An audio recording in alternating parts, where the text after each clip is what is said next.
Mbote na bino balandi ya Océan du Congo pe ba fidèle abonné ba oyo ba mesana ko na chaîne na bango ndeto mesana ko episa bino chaîne la libération chaîne oyo ba kitaka sur le terrain pona ko zula bino information oyo ezali ko leka na mboka na biso Congo pe pasi pe mawa na Congo eza bongo ya bino kabu ya l'homme puissant na baki bo bakisana na musakoli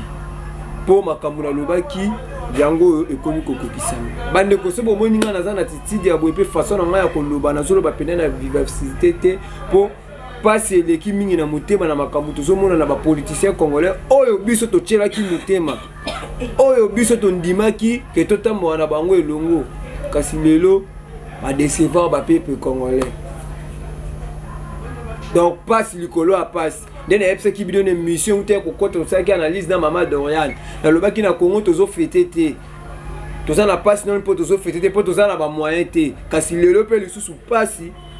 ya oyo tomoni pa ya président Eli Martin Fayulu Madidi oyo peuple congolais apesa ki e maboko ndeko Moïse avant la kota na mozindo émission na nga chelanga vidéo oyo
Baimboka wana bomoni vidéo wana na kia vidéo ya président Eli Martin Fayulu Madidi na arrivé na e tango ayaka ezalaka j'espère na décembre so na bosanité peuple etambolaki na ye makolo ti na 17e rue place ya salaki mwa meeting na endam kasi lelo président Eli Martin Fayulu Madidi alobi atuna peuple congolais est-ce que bino bo ceux qui bo lobi ke na poster na ko postuler ah président Eli Martin Fayulu Madidi bande konanga oh bino bo mesana ko finga bolande émission puis analyse au bien papa oboti bana to pesa exemple de tout ça na tango ya Facebook papa lobi pona somela bana na nga bilamba ya kolata fona zela demande na bana ba yebsanga ke bana na nga ba répondre na nga ba di papa somela biso bilamba to somela biso te est-ce que yo moko na makanso ebite ke bana na nga ifo balata fo bana batu na yo droit yo mobote ezanini ezalo ko la président Eli ndenga sali biso ba peuple congolais po biso to vota kiye yango na teli bino vidéo wana otala engulupa ya batu wana bazo yemba bazo tambola na président Eli moto anzimi ko tambola makolo et puis na kati ya batu wana ebele bazokaki ebele pe ba bon bakufaki na ba accident pona nini po anzima se sacrifier nzoto na ye pona président Eli kasi tala o président Eli afuti biso ba congolais ndeko Moïse nalobaki na koloba ebele te ba vidéo mutu koloba tcelanga sutu vidéo tango basalaki na ndeko na ye mfumu muzitu tango ba peuple kongo ba bise ki ba yelaki ye kiti wana tipoi o basalelaki amata baboyaki atambola likola mutu kakasi ba yelaki tipoi tcelanga vidéo wana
Bon moi ni vidéo wana ba peuple congolais ba saleli président Eli Tipoi ba honorer président na bango oyo balingaka soldat du peuple kasi tala au président Fouti biso président Martin Fayulu Madidi ndeko yo mtoko finga émission osoko fingi analyse on azosala lelo c'est que ça congolais te soko fingi na analyse ozosala lelo c'est que ça na posa lycée quoi ya Congo te soko fingi na analyse on azosala lelo c'est que bino batu bozo conduit président Eli akena mabe kasi yoka pepe sa makanisi na émission oyo tango kolana mpona zozongisa ba vidéo oyo botala peuple congolais ndenge balingaka président Eli pe ndenge balingaka président Eli malgré tout lelo président Eli a trahi biso ba peuple congolais président Eli a lobi ceux qui ba peuple ba yebisinga ke na posé na ko président Eli tango a postulé ki na 2018 est-ce que biso ba peuple ba tout tinde ki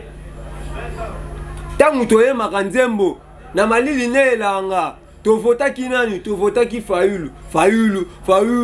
toyembela kanzembo est-ce que toyembela ka Félix toyembela kana toyembela ka président Eli Martin Fayulu Madidi parce que comment peuple ba emene lo ba ke pona postuler na tout na peuple congolais sur mutu na tanga zo kende kozwa carte tanga zo tambola alors lui na zo kende kozwa carte pour que na voter président Eli Martin Fayulu Madidi na zo ngise na 2023 azo ko continuer biso to lo ba ka bongo kasi président Eli alobi a tout d'accord na biso wana nyo ça le couteau to timbeli déjà quand au président Eli akei président Eli akei na kan ya ba Denis Mukwege président Eli akei na kan ya ba Matata Ponyo oyo ba boma ba congolais pour ko mona Matata Ponyo eza ko mona Kabila président Eli akei na ngambu na bango basangani Denis Mukwege Matata Ponyo elobi to lobi kuna tokoyoka ke bakosangana susu na ndeko Moïse po to uti komona ndeko Moïse Katumbi uti kosala congrès na Lubumbashi président Eli atindaki batu bakendaki elingo la kisa lobi to lobi kuna Moïse Katumbi pe akoya akosangana na bango siko tala Moïse Katumbi oya finga président Eli Martin Fayulu Madidi tala Moïse Katumbi oya loba mabe pona président Eli Martin Fayulu Madidi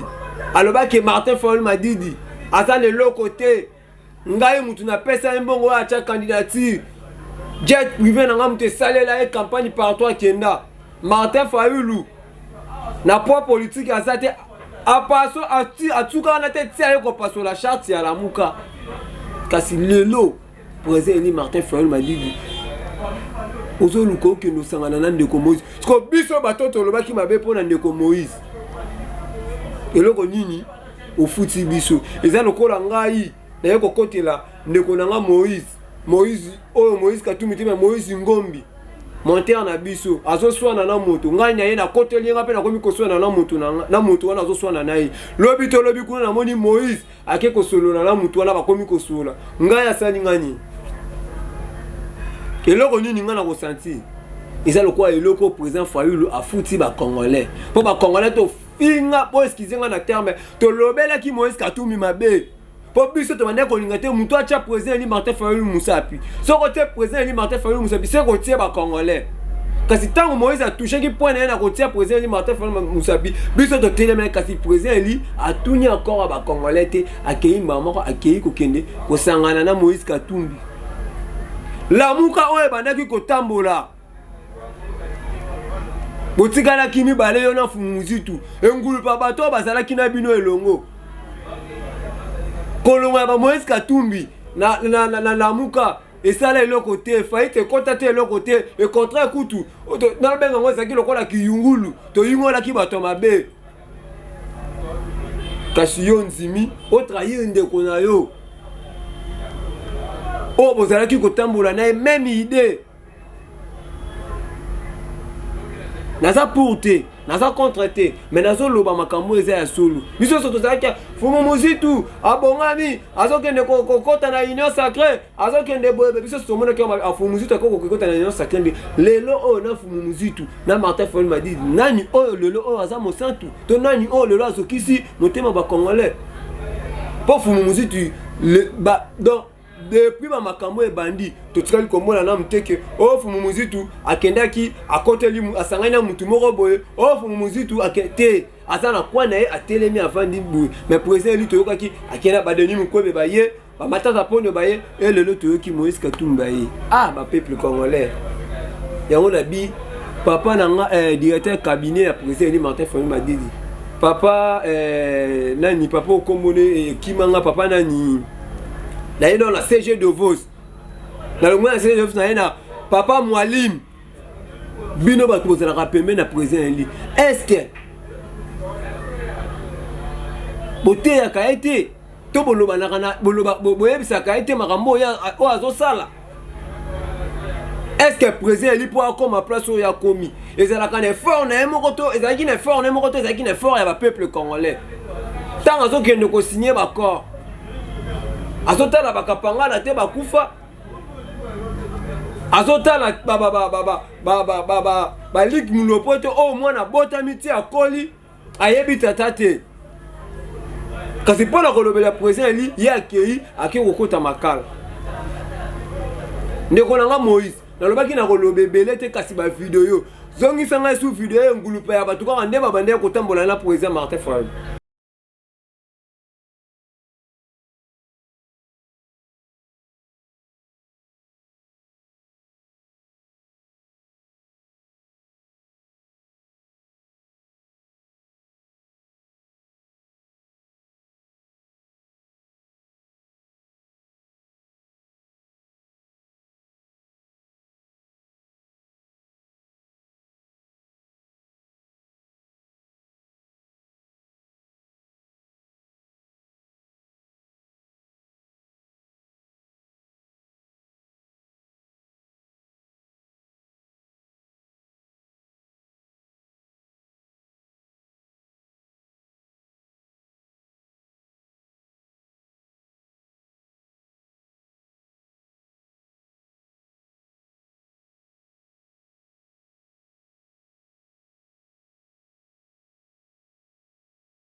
Bolandi video wana ya peuple congolais ne bazotambola baomi kata nzoto bazoyemba président Eli Martin Fayulu Madidi boye si mais kasi président afuti biso eloko na ebité lelo bino bato boloba ke mama oseya za kolabo mama oseya boye tango mama bato abandaki koya koloba bosolo ndeko Moïse telanga na video ya mama oseya tango azokatana na moi makasi yo tamsu na ndako na yo fandi na climatiseur ozolia mais ya azokatana azoloba pona président Eli kasi bino lelo bokoma kobenga ye kolabo mama oseya biba mutu mabe telanga na video ya mama oseya.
bomoni vidéo wana balobi linga muto alobela ko vérité ke oya bombaka vérité na yo azo kondu yo na mabe po muto alobela ko vérité akolinga te ke lobi amona okuwa na mbeba eza lokola ba mama osia pembe na président Martin Fayulu badi bana kolinga te ke lelo ekoma boyende ekomi boye yango babanda koloba ba vérité bosa ba mama osia ba kingi bukele bobengana bango pembe na président Martin Fayulu madi tala lelo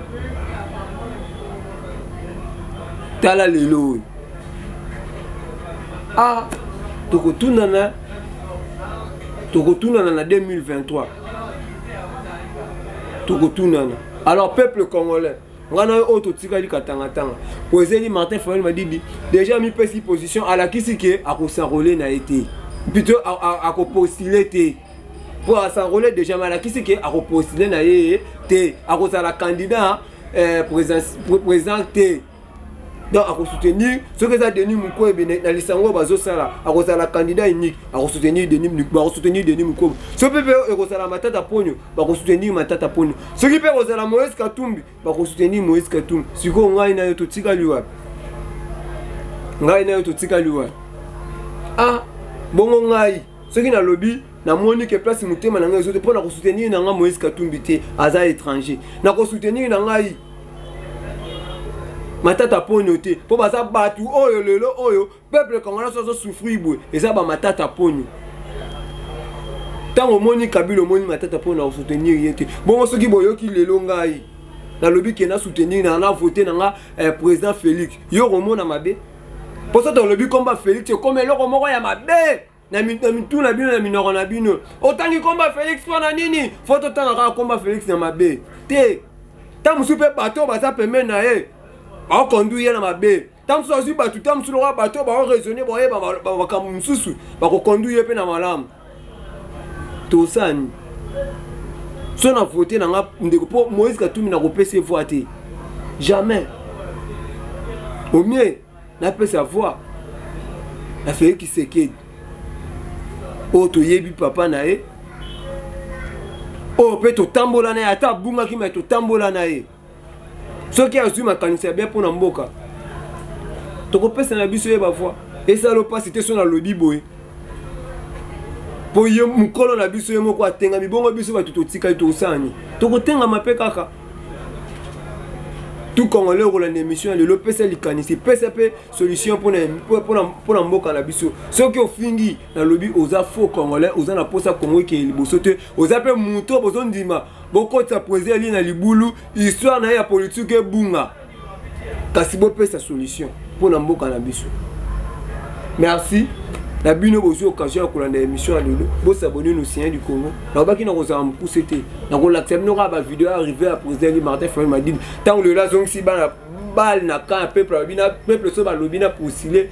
na repostuler est-ce que tant président li tant biso de vendre na mtuto e ba te que 2023 to zong te président li na kitina kibokonzi mais ya trahir biso ya on a moni nga na zong si ba vidéo nyonso bomo la peuple congolais nenga e ba président Martin Fayulu madi mais le président li aningo sa le logo ndit na bengi yango sambla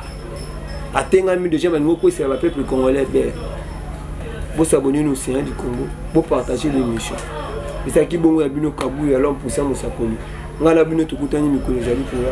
ba bonne année na bino pe malgré tout biso to so fêter na biso de pone na FM no ala Congo bonne année zaité passe mpiaka na mpiaka bino bato bozo occasion ko fêter ba bonne année na bino et puis bana wana yebi keleka ki malam ba bonne année na bino partout zali